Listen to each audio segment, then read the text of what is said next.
الرحيم. الحمد لله رب العالمين، والصلاة والسلام على سيد الأنبياء والمرسلين وخاتم النبيين سيدنا محمد وآله وصحبه أجمعين، ومن تبعهم بإحسان ودعا بدعوتهم إلى يوم الدين. أما بعد، عن علي بن أبي طالب رضي الله عنه قال: قال رسول الله صلى الله عليه وسلم: يوشك أن يأتي على الناس زمان لا يبقى من الإسلام إلا اسمه، ولا يبقى من القرآن إلا رسمه، مساجدهم عامرة وهي خراب من الهدى، أو كما قال عليه الصلاة والسلام. رواه البيهقی. محترم بزرگوں، دوستوں اور دینی بھائیوں، ابھی میں نے آپ حضرات کے سامنے سنن بیہقی کی ایک حدیث پڑھی ہے. اس حدیث کے راوی ہیں حضرت علی مرتضی رضی اللہ عنہ. وہ روایت کرتے ہیں کہ رسول اللہ صلی اللہ علیہ وسلم نے ارشاد فرمایا: یوشک ان یأتی علی الناس زمان، ان قریب لوگوں پر ایسا زمانہ آئے گا، لا یبقى من الاسلام الا اسمہ، کہ اسلام کا صرف اور صرف نام باقی رہ جائے گا، یعنی اس کی روح ختم ہو جائے گی. آج ہم دیکھ لیں کہ ہم اپنے آپ کو مسلمان سمجھتے ہیں اور دنیا میں مسلمان کہتی ہے، لیکن ہمارے معاشرے میں ایک بڑا طبقہ ایسا ہے، ایک بڑا طبقہ ایسا ہے جسے کلمہ یاد نہیں ہے. آپ کے محلے میں جو لوگ چلتے پھرتے ہیں، آپ ان کو پکڑ کے پوچھ لیں کہ آپ کلمہ سنا دیں. ایک بھیڑ ہے، ایک اکثریت ہے ان لوگوں کی جو کلمہ نہیں جانتے. ایک بہت بڑی تعداد ہے ان بچوں کی جنہیں کلمہ نہیں آتا، جو گالی تو بہت اچھی اچھی دے دیتے ہیں اور ہر قسم کی گالی دے دیتے ہیں. زبان نہایت خراب، بدتمیزی کے الفاظ ان کی زبان سے ادا ہوتے ہیں کہ بڑوں کو شرم آ جائے ان کی باتیں سن کر، کہ لگتا ہے نہ کبھی ان کی تربیت کی گئی ہے، نہ کبھی ان کو سمجھایا گیا ہے، نہ کبھی انہیں سکھایا گیا ہے. چھوٹے چھوٹے بچے، اور ایک بھیڑ ہے ان بچوں کی جو صرف گالیاں بکتے ہیں، لڑائی جھگڑے کرتے ہیں سڑکوں پر. کہ آپ محلے سے گزریں، آپ کو دھکے لگیں گے، گالیاں آپ کے کانوں میں پڑیں گی. کچھ نہیں تو چھوٹی چھوٹی سائیکل کوئی لا کے پاؤں میں ڈال گھسے لا کے لگا دے گا پیر میں. وہ چھوٹی چھوٹی کرائیں گے جو سائیکل ملتی ہے بغیر بریک کی، وہ کہاں لے جا کے ٹھونکے گا. ایک تعداد ہے مسلمان بچوں کی، ماں باپ نے چھوڑ دیا ہے. اب وہ بیچارے سائیکل چلاتے، بریک تو ہوتی نہیں، یہاں ایک پڑاکا مارا ہے، وہاں مار کھاتے ہیں. جس کے پیر میں ٹھوکتے ہیں تو مارتا ہے وہ، لیکن پھر بھی کو مزہ آ رہا، مانتے نہیں وہ.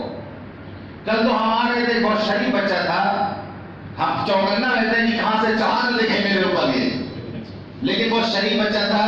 جلدی سنو کہ اگر آپ انکل آپ آگے چلے جائیے، تو ہم لگا کہ کسی شریف گھرانے کا بچہ ہے یہ. تو عجیب و غریب باتیں آپ کو سننے کو ملیں گی. یہ ہے ہمارے نئی نسل کا حال، یہ ہے مسلمانوں کا آنے والا مستقبل.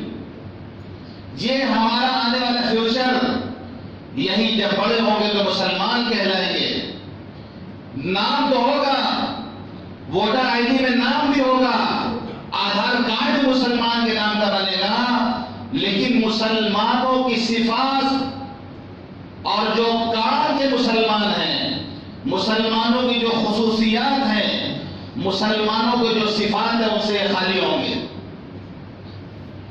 مسلمان کون ہوتا ہے؟ مسلمان کس کو کہتے ہیں؟ ہمارے آقا مکی مدنی جناب محمد رسول اللہ صلی اللہ علیہ وسلم نے ارشاد فرمایا، المسلم من سلم الناس من لسانه ويده، کہ مسلمان وہ ہے جس کی زبان سے اور اس کے ہاتھ سے تمام لوگ محفوظ ہوں۔ ایک مسلمان بے ضرر ہوتا ہے، وہ کسی کو تکلیف نہیں پہنچاتا۔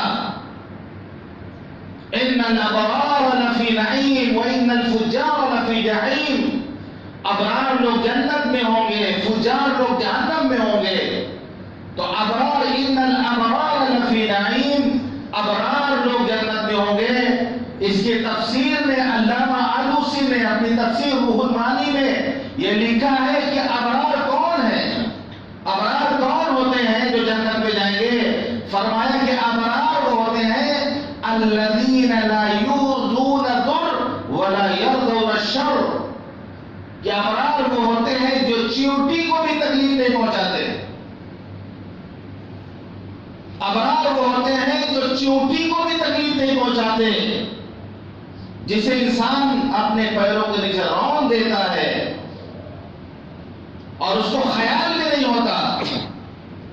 ایک حقیر سی مخلوق چیونٹی جو اس کا بھی خیال رکھتے ہیں کہ اگر کہیں نظر پڑ جائے، نظر آ جائے تو جان بوجھ کر اس کو تکلیفیں پہنچاتے ہو۔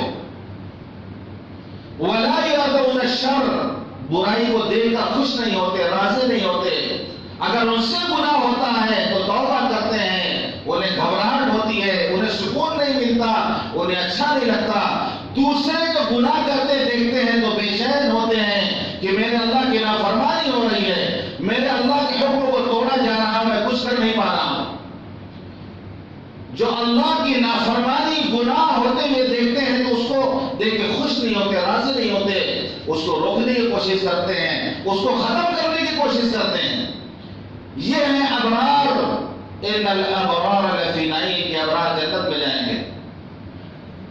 تو مسلمان وہ ہے جس کی زبان سے اور جس کے ہاتھ سے تمام لوگ محفوظ ہوں، جانوروں کو بھی تکلیف نہ پہنچائے، یہاں تک کہ قربانی جو ہم پر واجب ہے، جو ہمارے دینی فریضہ ہے، اسلام کا ایک شعار ہے، اس کے بارے میں بھی حکم دیا گیا ہے کہ جانوروں کو تکلیف مت پہنچاؤ، چھری تیز کر لو تاکہ آسانی سے قربانی ہو سکے، آسانی سے ذبح ہو سکے۔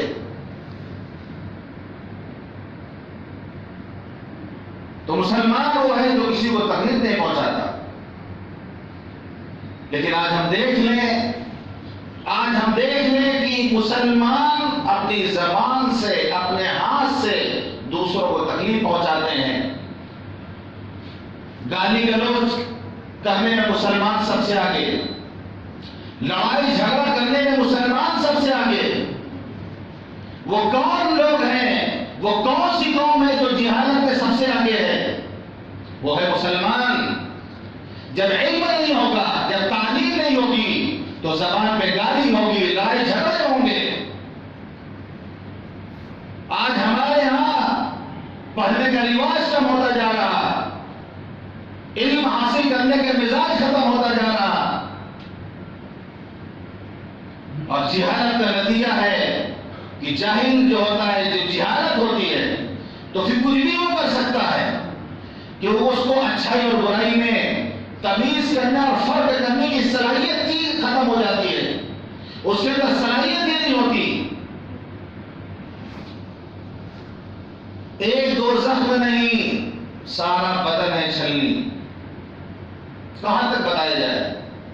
کہاں تک رونا رویا جائے، کہاں تک حال زار سنایا جائے کہ آج مسلمان معاشرے کا کیا حال ہے۔ ایک تو خرابی ہو، کوئی آگے کہتا ہے کہ امام صاحب اس موضوع کی تقریر کر دیجیے، اس موضوع کی تقریر کر دیجیے، لوگوں میں ایک خرابی پائی جا رہی ہے، جو اس کو جو لگتا ہے بیچارے کو اگا کے بتاتا ہے، لیکن حالت تو یہ ہے کہ سارا جسم چھلنی ہے،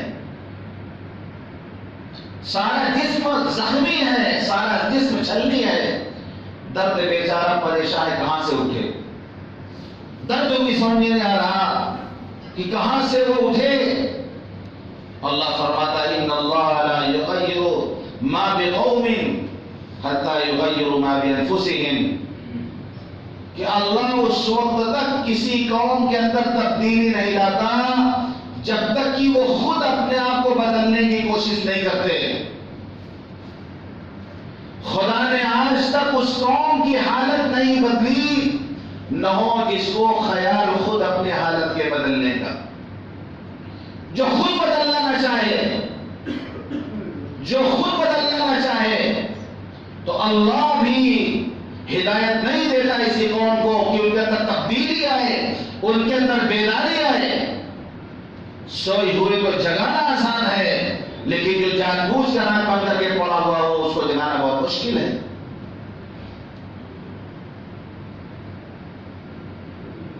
مسلمان وہ ہے کہ آپ نے فرمایا من غش فلیس منا، جو دوسروں کو دھوکہ دے وہ ہمیں سے نہیں ہے، وہ مسلمان نہیں ہے۔ مسلمانوں سے کوئی تعلق نہیں ہے۔ دھوکہ دینے میں کون آگے ہے؟ وعدہ خلافی کرنے میں کون آگے ہے؟ خیانت کرنے میں کون آگے ہے؟ جہاں خرچ کرنا چاہیے وہاں ہم خرچ نہیں کرتے، جہاں نہیں خرچہ کرنا چاہیے وہاں خرچ کرتے ہیں۔ فرمایا من غش فلیس منا، جو دھوکہ دے وہ ہم میں سے نہیں، مسلمانوں سے نہیں ہے، اس کا مسلمانوں سے کوئی تعلق نہیں ہے۔ مسلمان بھی ہیں دھوکہ بھی دے رہے ہیں، مسلمان بھی ہیں کسٹمر کو ٹھگ بھی رہے ہیں، دھوکہ بھی دے رہے ہیں۔ فرمایا من لم یرحم صغیرنا ولم یوقر کبیرنا فلیس منا، جو چھوٹوں پر رحم نہ کرے، جو بڑے کی عزت نہ کرے وہ ہمیں سے نہیں ہے، اس کا مسلمانوں سے تعلق نہیں ہے۔ من لم یرحم صغیرنا، چھوٹوں کو دیکھ کے ترس آئے۔ یہ جو بچے گھوم رہے ہیں اس محلے میں یا دیگر محلوں میں، یہ چھوٹے ہیں، ان کو سمجھایا جائے، ان کو بتایا جائے، ان کے گارجین سے ہم کہیں گے، ان کے والدین سے ہم کہیں گے کہ ان کی تربیت کریں، آپ ایک مسلمان بنائیں، اس کو سچا پکا مسلمان بنائیں کہ جس سوسائٹی میں وہ چلا جائے، جس معاشرے میں چلا جائے، جس ماحول میں چلا جائے، وہ مسلمان بن کر کے جی اور مسلمان بن کر کے مرے کہ وَلَا تَمُوتُنَّ إِلَّا وَأَنْتُمْ مُسْلِمُونَ، کہ تمہاری موت نہ آئے مگر اس حال میں کہ تم مسلمان بن کر دنیا سے جاؤ۔ یہ بہت بڑا مسئلہ ہے، یہ بہت بڑا مسئلہ ہے یہ کہ ہمیں مسلمان بن کے جینا ہے اور مسلمان بن کے مرنا ہے۔ یہ چھوٹے چھوٹے بچے، ان کی اچھی تربیت کی جائے، جس طرح پودے لگائے جاتے ہیں، پودے لگائے جاتے ہیں تو شروع میں اس کا خیال رکھا جاتا ہے، لکڑی لگا دی جاتی ہے، اس کو باندھ دیا جاتا ہے تاکہ سیدھا جائے۔ اگر شروع سے پودوں کو ایسی چھوڑ دیا جائے تو پھر وہ ٹیڑھا میڑھا جتنا بڑا ہوگا وہ ٹیڑھا ہی جائے گا۔ پہلی بنیاد کی پہلی اینٹ اگر ٹیڑھی رکھ دی جائے تو پوری دیوار چاہے آسمان تک آپ اٹھاتے ہو ٹیڑھی جائے گی۔ یہ تربیت کا وقت ہوتا ہے جب ہم خیال نہیں کرتے کہ ابھی تو بچہ ہے یہ، اور ابھی تو حال یہ ہے، پہلے ہم لوگ بچوں میں دیکھتے تھے کہ اگر کوئی غلطی کرتا تھا چھوٹا تو محلے کا کوئی بھی ڈانٹ مار سکتا تھا، تربیت کرتا تھا، وہ اپنا بچہ سمجھتا تھا ہر ایک کو۔ ابھی آپ کسی کو کہیں کہ دیکھیں ماں باپ لڑائی کرنے کے لیے آ جائیں گے، جب بارش ہوتی ہے بچے پتہ ہے کہاں نہاتے ہیں؟ تالاب میں نہاتے ہیں آپ کے سامنے، کہاں سے کودتے ہیں دیکھیں کبھی کوئی کودتے ہوئے۔ یہ جو بنا ہوا ہے گیٹ بنا، گیٹ گیٹ کے اوپر چڑھ کر کے بچے کودتے ہیں، پیر پھسل جائے، گریں گے تو پیر ٹوٹ جائے گا، لیکن کوئی بول نہیں سکتا، کوئی کہہ نہیں سکتا۔ قرآن نے اصول بتایا ہے، وَأْتُوا الْبُيُوتَ مِنْ أَبْوَابِهَا۔ زمانے جاہلیت میں قریش مکہ کرتے تھے کہ جب حج کا دن ہوتا تھا تو گھر میں دروازے سے نہیں جاتے تھے، وہ چھت پر سے چھلانگ کر کے آتے تھے گھر کے اندر۔ وہ گویا حالت احرام میں ہیں، حج کے دنوں میں وہ دروازے سے گھر میں داخل نہیں ہوتے تھے، جب گھر میں جانا ہوتا تو پیچھے سے دیوار پھیلا کر گھر میں آتے تھے۔ تو قرآن نے کہا کہ وَأْتُوا الْبُيُوتَ مِنْ أَبْوَابِهَا، کے دروازے سے گھر میں داخل ہو۔ تو یہ اصول قیامت تک کے لیے ہے کہ دروازے سے گھر میں داخل ہو، یعنی جو کام جس طریقے سے کرنا چاہیے اس طریقے سے اس کام کو کرو۔ ہر چیز کا دروازہ ہوتا ہے، نہانا ہے ٹھیک ہے، نہائے آپ، جس طرح نہانے کا طریقہ ہے، لیکن چھت پر سے آدمی کودے، گیٹ پر چڑھ آدمی پھلانگ لگائے، یہ وہی حال ہے کہ جو ہے دیوان پھلانگ کر کے ہم جا رہے ہیں، دروازے سے نہیں جا رہے ہیں۔ قیامت تک کے لیے اصول قرآن میں بتا دیا گیا ہے کہ ہر چیز کا ایک دروازہ ہوتا ہے، اس دروازے سے آپ داخل ہو۔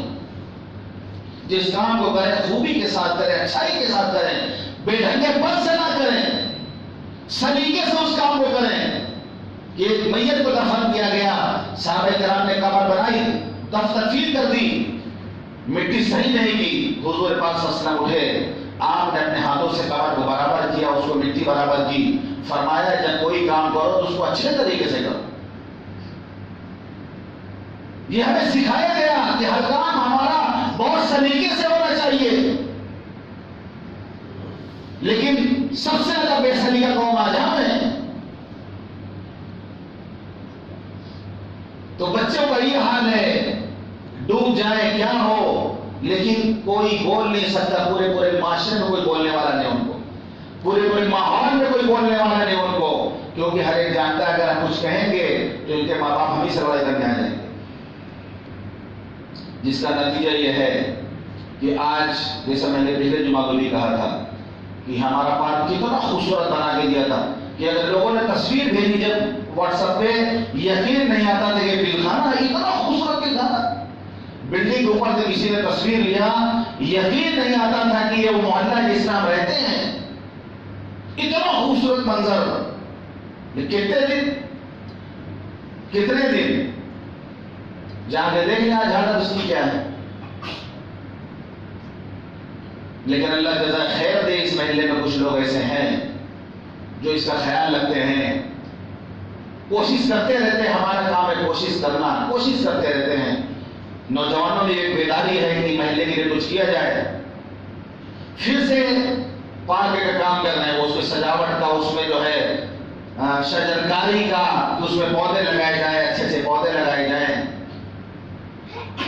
بیچارے وہ تو لگا دیں گے، لیکن کیا ہماری یہ نئی نسل ان کو باقی بھی رہنے دے گی؟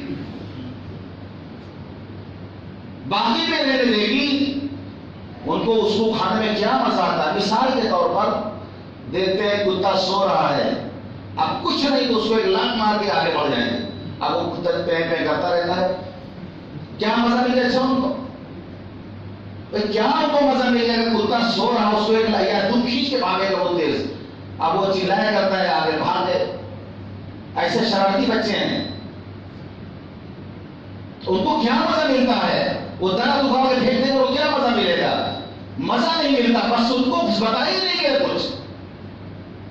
آپ دیوار کلر کروائے تھوک کے چلے جائیں گے وہ کوڑیا کاٹے، ان کو کبھی تمیز سکھائی نہیں گئی۔ آپ پینٹ کرائیں باہر گئے اس کو ہاتھ سے اتر دیں گے، وہ کچھ نہیں ملتا، کوئی مزہ نہیں ملتا، بس بگاڑنے کی عادت بنی ہوئی ہے۔ تخریب کا ذہن بنا ہوا ہے، تعمیر کا ذہن نہیں بنا، کیونکہ تعمیر کا ذہن ہمیں بنانا پڑے گا، تخریب کاری تو شیطان نہیں لگا ہوا۔ آپ تعمیری ذہن نہیں بنائیں گے تو تخریبی ذہن خود بخود بنے گا۔ پارک بنانے کے لیے محنت ہے، پارک کو گزارنے کے لیے محنت نہیں ہے، اس کو جنگل بننے میں ٹائم نہیں لگے گا۔ کسی چیز کو بنانے میں محنت ہوتی ہے، اس کو گزارنے میں محنت نہیں ہوتی۔ تعمیری ذہن بنائیں، ان کی تربیت کریں۔ من لم یرحم صغیرنا، ترس کھائیں بچوں پر، من لم يرحم صغیرنا، جو چھوٹوں پر ترس نہ کھائے، ولم یعقل کبیرنا، بڑوں کی عزت نہ کرے، فلیس منا، وہ ہم میں سے نہیں ہے۔ آپ نے فرمایا انصر اخاک ظالما و مظلوما، اپنے بھائی کی مدد کرو چاہے ظالم ہو یا مظلوم۔ صحابہ نے پوچھا اللہ کے رسول، مظلوم کی مدد تو سمجھ میں آتی ہے کہ کسی پر ظلم کیا جائے تو اس کا ساتھ ہم دے دیں، مظلوم کی مدد تو سمجھ میں آتی ہے، لیکن ظالم کی مدد ہم کیسے کریں؟ آپ نے فرمایا اس کو ظلم کرنے سے روک دو، یہ اس کی مدد ہے۔ کوئی کسی پر ظلم کر رہا ہو، ظالم کا ہاتھ پکڑ لو، اس کی کلائی موڑ دو، اس کو ظلم کرنے سے روک دو، یہ ظالم کی مدد ہے۔ آپ نے فرمایا من مشى مع ظالم ليقويه ويعلم انه ظالم فقد خرج من الاسلام، جس نے کسی ظالم کی حمایت کی، اس کے ہاں میں ہاں ملائی، اس کے ساتھ رہا، اس کو تقویت اور طاقت پہنچانے کے لیے، جبکہ وہ جانتا تھا کہ یہ ظالم ہے، فقد خرج من الاسلام، وہ اسلام سے نکل گیا، وہ اسلام سے باہر ہو گیا۔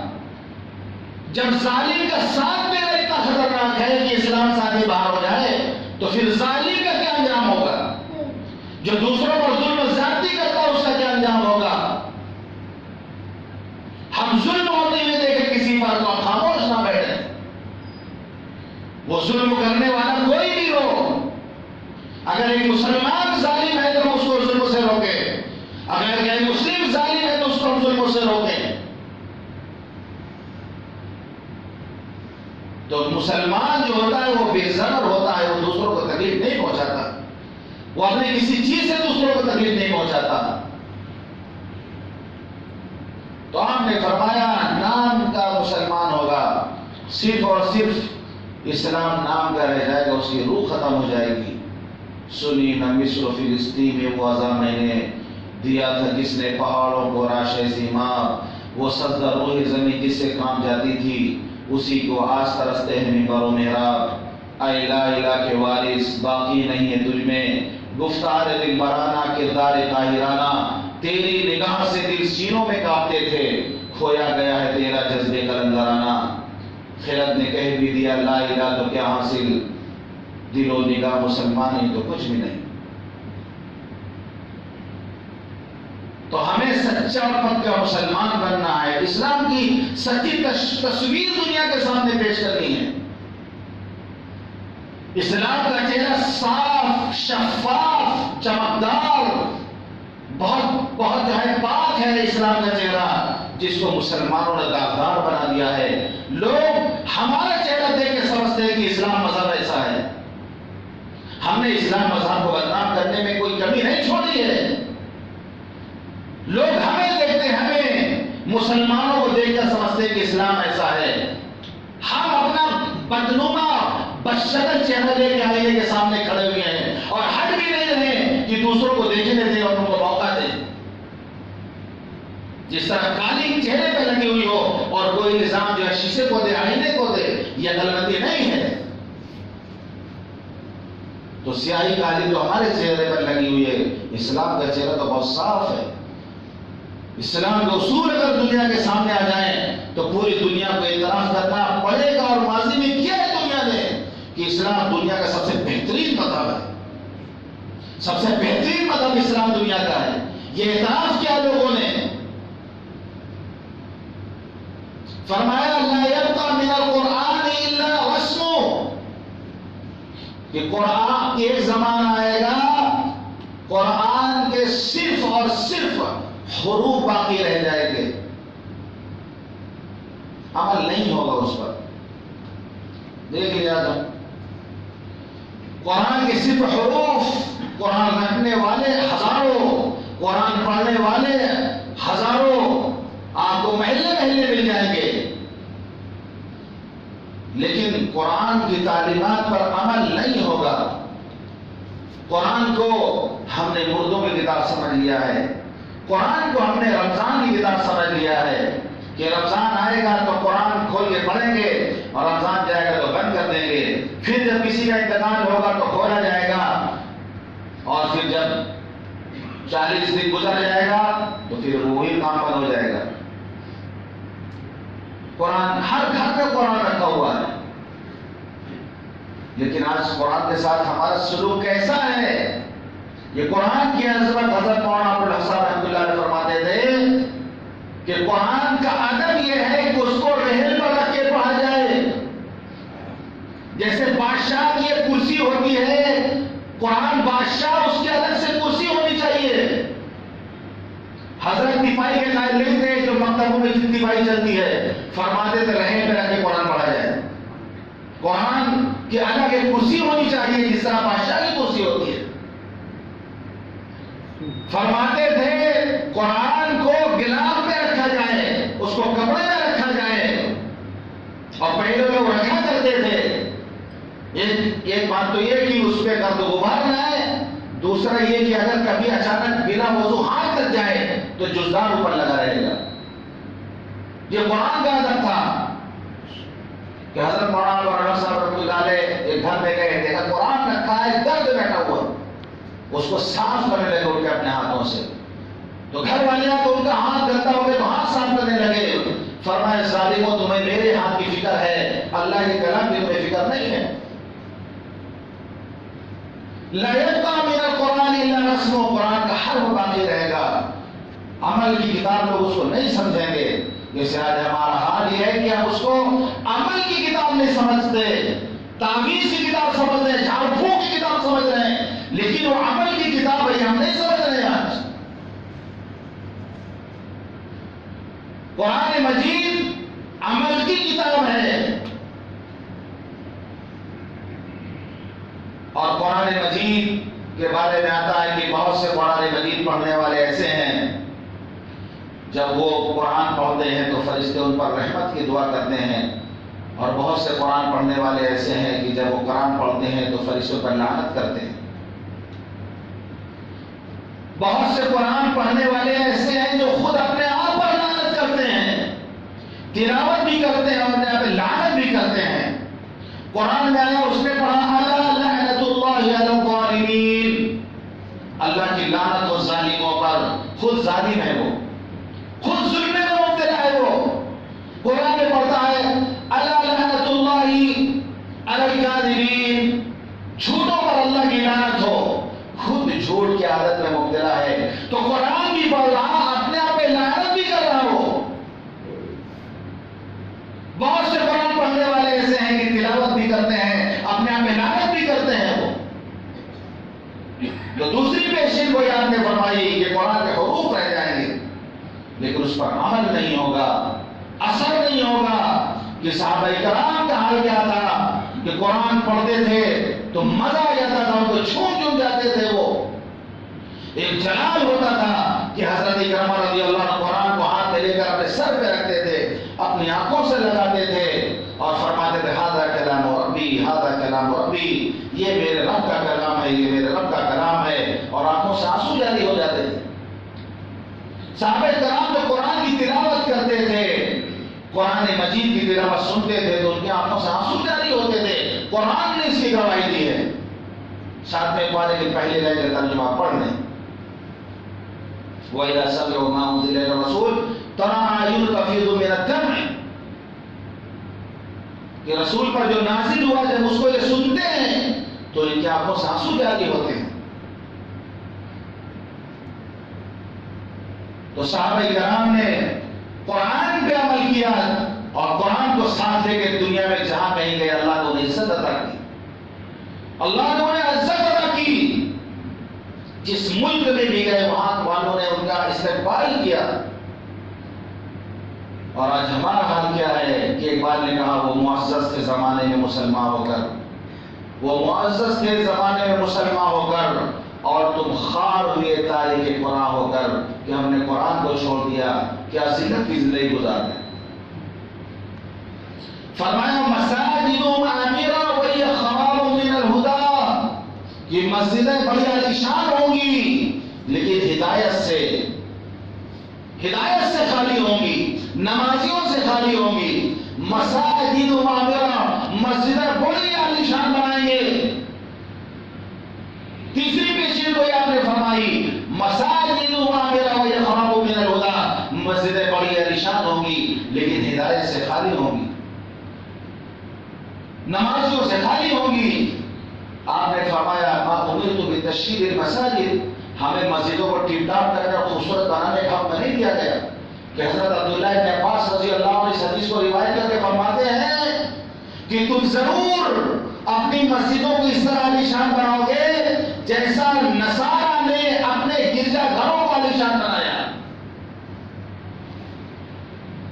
آپ نے فرمایا ان من اشراط الساعہ ان یتباہ الناس فی المساجد، یہ قیامت کی نشانی یہ ہے کہ لوگ مسجدوں کے بارے میں ایک دوسرے پر فخر کریں گے کہ ہماری مسجد اتنی خوبصورت ہے، وہ کہے کہ ہماری مسجد تمہاری مسجد زیادہ خوبصورت ہے، وہ کہے کہ ہماری مسجد کا مینارہ زیادہ خوبصورت ہے، وہ کہے کہ ہماری مسجد کا گنبد زیادہ خوبصورت ہے، وہ کہے کہ ہماری مسجد کا گیٹ زیادہ خوبصورت ہے، فخر کریں گے لوگ۔ یہ قیامت کی نشانی بتائی گئی۔ آج ہمارا حال کیا ہے کہ ایک بار نے کہا مسجد تو بنا لی شب بھر میں ایمان کی حرارت والوں نے، مسجد تو بنا لی شب بھر میں ایمان کی حرارت والوں نے، مگر نہ پرانا پاپی ہے برسوں میں نمازی بن نہ سکا۔ اقبال بڑا اپدیشک ہے، من باتوں میں منہ لیتا ہے، گفتار کا غازی بن تو گیا کردار کا غازی بن نہ سکا۔ تو مسجد تو بڑی عالیشان محلے بنائی جا رہی ماشاءاللہ، اور فخر مقابلہ ہے، صرف تعمیر نہیں ہو رہی، مقابلہ ہو رہا کہ ان کی مسجد سے زیادہ خوبصورت ہمارے محلے کی مسجد ہو۔ وہ سوچ رہا کہ ہمارے محلے کی مسجد تمام مسجدوں سے زیادہ خوبصورت ہو، جتنا بھی پیسہ خرچ ہو، جس کی وجہ سے جو مسلمان چندہ دیتے جمعے میں اس کو جہاں چاہتے لوگ استعمال کرتے ہیں۔ اس کا فتویٰ لے لیا مفتیوں سے، یہ جمعہ کا جو چندہ ہوتا ہے کہ مسجد میں سجاوٹ میں اس کو استعمال نہیں کیا جا سکتا، یعنی کہ شوق کے لیے جو ہے عوام کا پیسہ ہم لگائیں، عوام کو ویسا شوق نہیں مسجد کے ضرورات میں لگے گا۔ لیکن ہمارا حال یہ، ہم تو چندہ دے کے چلے جا رہے ہیں مسجدوں میں، کیا ہو رہا؟ کسی سے کوئی مطلب نہیں، کسی سے کوئی مطلب نہیں۔ وائے ناکامی متائے کارواں جاتا رہا، کارواں کے دل سے احساس سے زیادہ جاتا رہا، کارواں لٹ بھی گیا۔ اب لٹنے کا افسوس نہیں ہے کہ کارواں لٹ گیا ہے، قافلہ لٹ گیا ہے، اس کا افسوس نہیں ہے، افسوس اس کا ہے کہ احساس بھی نہیں کہ قافلہ لٹ گیا ہے۔ بے حسی جو ہے، بے حسی، احساس بھی نہیں کہ قافلہ لٹ گیا ہے، یہ زیادہ خطرناک چیز ہے کہ معاشرہ بے حس ہو جائے، معاشرہ بے حس ہو جائے، حس اس کے اندر سے ختم ہو جائے۔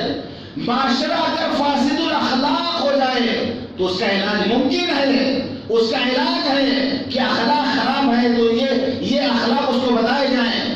لیکن اگر معاشرہ فاسد المزاج بن جائے، مزاجی فاسد ہو جائے کہ جیسے کسی کو نزلہ زکام ہو جائے تو اس کا مزاج خراب ہو جاتا ہے، خوشبو بدبو میں تمیز نہیں کر سکتا کیونکہ فاسد المزاج ہے، اس کو کیا خوشبو کیا بدبو، اودی پر لگا تب بھی اس کا احساس نہیں ہوگا، بدبو کے ڈھیر سے گزرے گا تب بھی احساس نہیں ہوگا۔ تو آج ہمارا معاشرہ فاسد الاخلاق کے ساتھ ساتھ فاسد المزاج بھی بن چکا ہے کہ قافلہ تو لٹ چکا ہے لیکن احساس بھی نہیں ہے۔ لٹنا تو کم افسوس کی بات تھی، لٹنے کے بعد یہ احساس کا ختم ہو جانا کہ ہم لٹ گئے، ہمیں لوٹ لیا گیا، یہ احساس بھی ختم ہو جائے، یہ زیادہ خطرناک بات ہے۔ آج ہمارا معاشرہ فاسد المزاج بن چکا ہے، پورا معاشرہ فاسد المزاج ہے کہ اچھے برے میں تمیز نہیں کر پا رہا ہو، سچ اور جھوٹ میں تمیز نہیں کر پا رہا ہو، صفائی اور گندگی میں تمیز نہیں کر پا رہا ہو، پورا معاشرہ خاموش ہے اور کوئی آواز اٹھانے والا نہیں، کوئی بولنے والا نہیں۔ یہ علامت ہے حضور پاک صلی اللہ علیہ وسلم نے یہ پیشین گوئی کر کے یہ بتایا کہ مسلمانوں کو ان سے ہوشیار رہنا، ان سے بچنا ہے۔ یہ نہیں کوئی کہتا ہے جب آپ نے کہہ دیا ہوگا تو اس لیے اب تو ہوگا اس طرح، آپ نے اس لیے بتایا ہے تاکہ ہم بچیں، ہم بچنے کو جو بچ سکتا ہے وہ بچنے کی کوشش کریں۔ تو یہ تین پیشین گوئی آپ نے فرمائی جو بحرف و بحرف اس وقت پوری ہو رہی ہے۔ حضور پاک صلی اللہ علیہ وسلم نے جو فرمایا بالکل سچ اور حق فرمایا۔ اللہ تعالی تمام باتوں پر ہم سب کو عمل کرنے کی توفیق عطا فرمائے۔ وآخر دعوانا الحمد